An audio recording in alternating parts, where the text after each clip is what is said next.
Welcome to the Heavy Spoilers Show. I'm your host Definition, aka the Fresh Prince of Spoilers.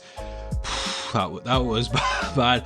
And it's time to break down Bad Boys for Life. Throughout this video we'll be going through the movie's final few scenes and giving our thoughts on where it could all be going and the film as a whole. The movie is a hell of a fun ride and it has a great mid-credits scene that has a lot to unpack from it.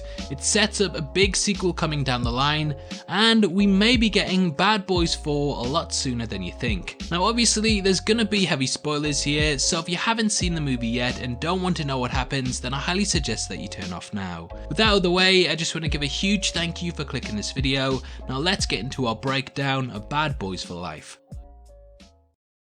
No!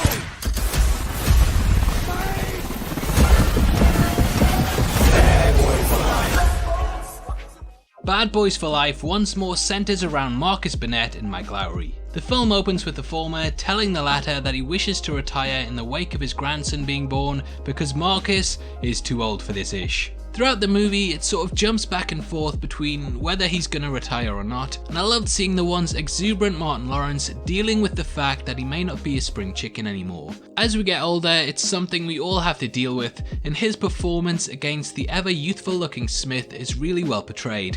I feel bad that he has to try and keep up with Smith, but yeah, he still does a great job. Early on, it looks like everyone could be getting a happy ending, but things take a big turn when Mike is shot several times by an assassin named Armando. Is it Amano or Armando? It says Armando on IMDb. I don't know. Anyway, this kickstarts the movie with Mike trying to take down the assassin whilst also learning some home truths. Armando is completely cutthroat and he takes out high-ranking members of the authorities, which really shows that he's a danger. Joe Pantoliano gets whacked, which is a big moment, and the movie also brings back some characters such as Reggie, has Michael Bay make a cameo, and features DJ Khaled as an informant. Similar to Lawrence, Smith does a fantastic job, and the actor is arguably one of the best of our generation. Whether he's chewing up the scenery, pitching a dramatic, heart-wrenching moment, or just being the funniest guy in the film, Smith is pretty much up there with the best at whatever he puts his hand to, and here he's no different. The guy just oozes charisma, and it feels like he hasn't aged since we last saw him in the role in 2003. He provides the real heart of the movie, and for what was once a pretty carefree and irresponsible character, Mike sure has a lot of growing up to do in this movie.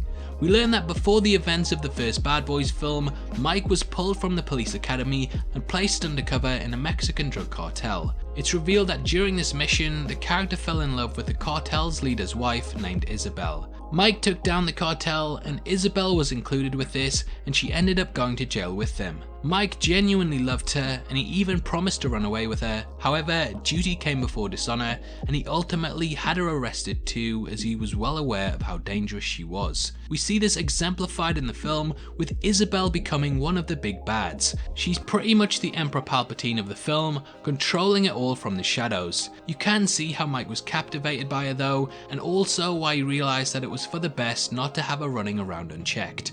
Isabel went to jail, but it turns out she was pregnant with Mike's child, and this is revealed to be Armando. If you've seen Smith's last film, Gemini Man, then you'll know that it followed a similar sort of plot aesthetic, in that the character's quote-unquote offspring was to a very highly skilled assassin, but here it feels like it has a lot more heart to it.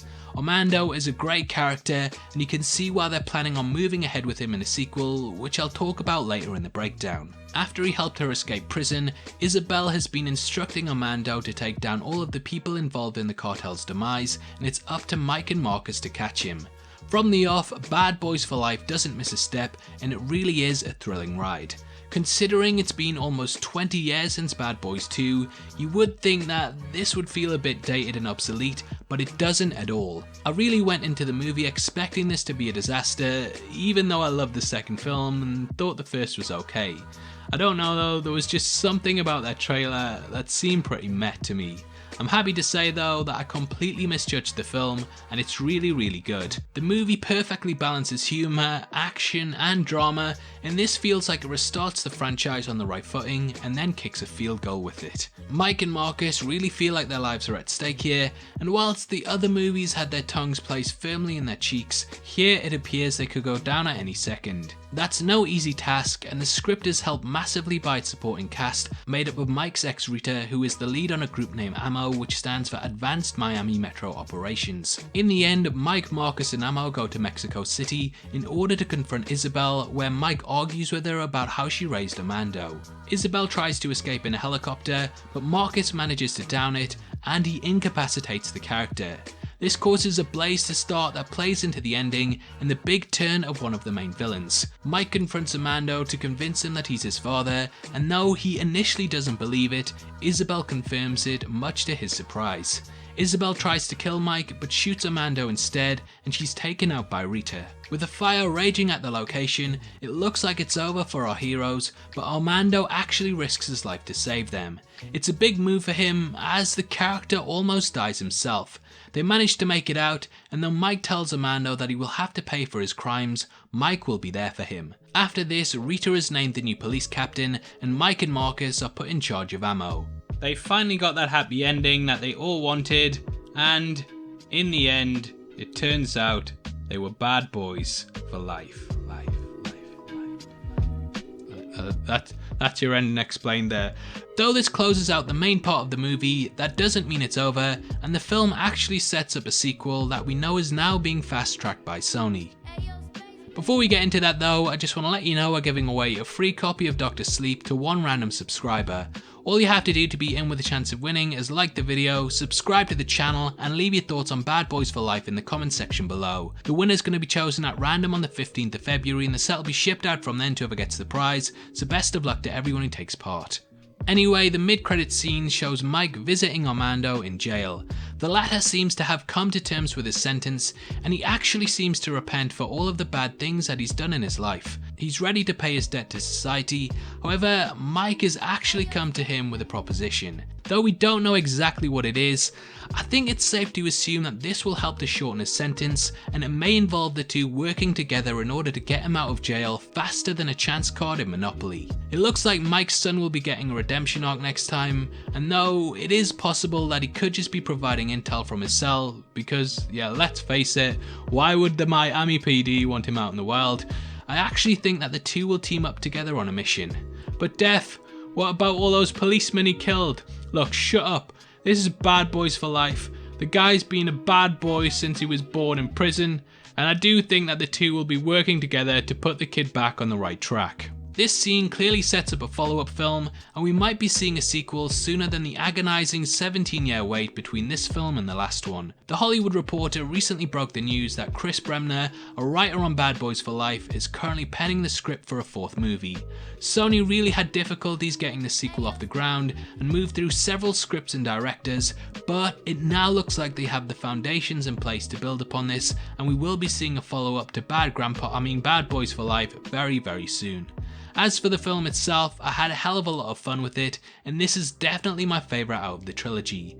I never thought that we would get to this point, but I'm so glad that we did, as the movie is a really fun ride. Januaries are normally terrible for theatrical releases, but this, Underwater, The Gentleman, and 1917, yeah, there's been some brilliant entries that have pretty much made the month better than a lot of last year's summer. I'm really glad that Sony took the time with this, because I'm sure they could have got whoever to write and direct the movie and dropped it in 2005 or something. They waited though till everything was right and all of the pieces were in place here for a great film, and it definitely doesn't disappoint. Bad Boys for Life is a brilliant ride that brings everything to the table and seems to exceed in all of the elements that it tries to. I doubt this will be a late Oscar contender, but what's here is a blast, and that's why it gets an 8 out of 10.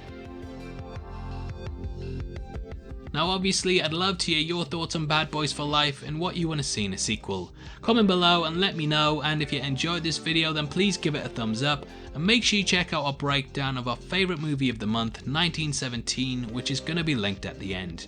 We go over everything you need to know about the movie, so it's definitely worth checking out if you want to know more. You can support the show by subscribing to us on Patreon, and if you want to come chat to us after the video, then make sure you join our Discord server in the description below, or follow us on Twitter at DefinitionYT.